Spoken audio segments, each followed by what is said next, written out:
Did you know? Wanting to do great things for God isn't a bad thing. In fact, if we never do anything great for God, how will others see how great God is? First of all, doing great things for God will show everyone around us that we think God is worth the effort, but also that if we are swept along with God, doing amazing things with Him and through Him, then everyone can see how great He is, and He will be glorified, He will be honored, and He will be lifted up. God is great, amazing, and wonderful. Why wouldn't the things we accomplish with Him also be great, amazing, and wonderful? Can you imagine serving a great God, but only accomplishing mediocre things? That doesn't even make sense. If we only ever produce mediocre, or our life is just so-so, broken down like everyone else, God doesn't seem very attractive. Here we have the full resources of the God of the universe at our disposal, and we go and live a dull, insignificant life. People could say, well, your God isn't that great. Look at your life. We should be a reflection of His great magnitude, not our lack and misconceptions.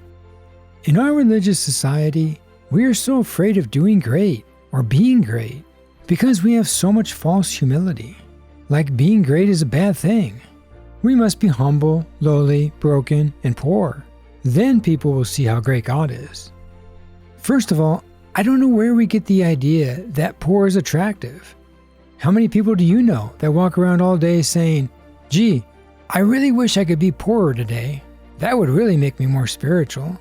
Well, you're probably right, because you would start praying a lot more fervently because you didn't want to be poor anymore. Our idea of humility is usually so off or skewed. Humility doesn't mean don't be great. It means go and be as great as you possibly can, but realize that it is because of God that you are great, and without Him, you would be nothing.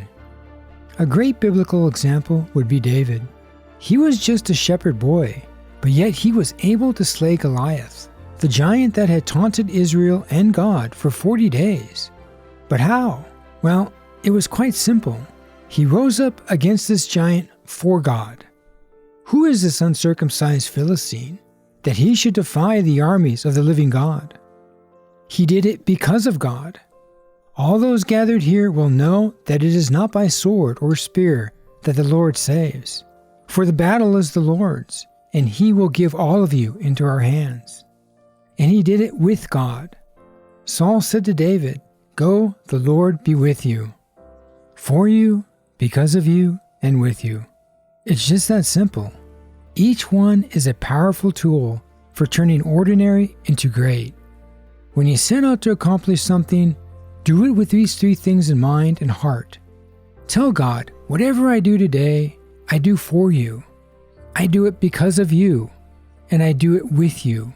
And watch as your efforts are transformed from ordinary to great. No matter what we do, we should do it with the mindset that this is for God. It doesn't matter what you are doing. Everything in our lives as Christians should be for one purpose: to make God look good. We should be living to give the best we can to Him, not give Him a half-hearted, mediocre effort. We aren't called to just get by in God. As Christians, we have so much great in us because we have God. We should be emptying ourselves of everything that's unnecessary just to make more room for more of His greatness. We need to be a great people, full of great stuff, that do great things, that reflect a great God. Oh, let's be honest. We want to be great, but we want to be great so everyone will look at us and think how great we are, so we can be validated, so we can have the big chair on stage and everyone will marvel at us, so we can have the best seat in the house, the best parking space, so we can make the most money and have the coolest stuff to flaunt our greatness. This isn't true greatness. This is just pride. God hasn't called us to be super prideful. If He had, we would be excelling at it for sure. He has, however, called us to be great. True greatness is when we realize alone we really aren't that special. I know, your teacher said that everyone was special. Sorry. By tapping into who God is and stepping out in His power with God, for Him, not us, and because of Him, because of His ability, not ours, then we can achieve great things. God is the factor in our lives that makes everything great. The sky is the limit. Well, actually, there is no limit to the great things you can accomplish when you do it with the right heart. We think people are great and spiritual when they sell everything, dedicate their lives to helping poor people or something. But those things, as admirable as they may be, they don't make you great. Sure, Jesus said this once to someone, but he also added one more thing: follow me. The key wasn't necessarily selling stuff and giving stuff away. The key to greatness was disconnect from your former life and then follow me. When we allow God's will to override ours and we align our hearts with His, we start to live a life that is for Him, because of Him, and with Him. There are so many people in the Bible that we would consider to be great people. People that accomplish great and amazing things. But how? It was because they didn't live for themselves, but for God and those around them. This doesn't mean they sold all they had and gave it all to the poor. Doing that doesn't make you great. It just makes you poor. And no, don't bring up the rich young ruler. There are lots of poor people who still love money and are full of pride. The people in the Bible were great and accomplished great things because they gave up their wills and lived for someone other than themselves. True humility doesn't mean you're a poor, broken-down wretch that lives in a shack and wears a robe and chants. True humility is when you realize your position and you're okay with it. It's when you aren't constantly trying to lift yourself up and prove your worth. In fact, you aren't even focused on yourself. You genuinely want to build up and lift up God and those around you. You become more focused on what God needs than what you do. We get it all backwards. We want to live for ourselves and then expect God to bless us. We want to hold on to our selfish lives and chase everything but God and expect God to be okay with it. It doesn't quite work like that.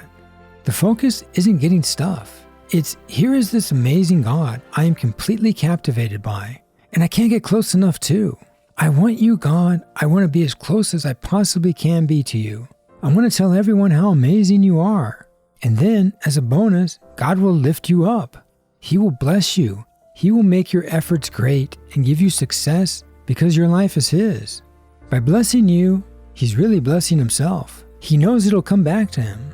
The more great I can do, the more great I can accomplish, the greater honor God receives. When you live for God, God is able to back up what you do. He will lift you up.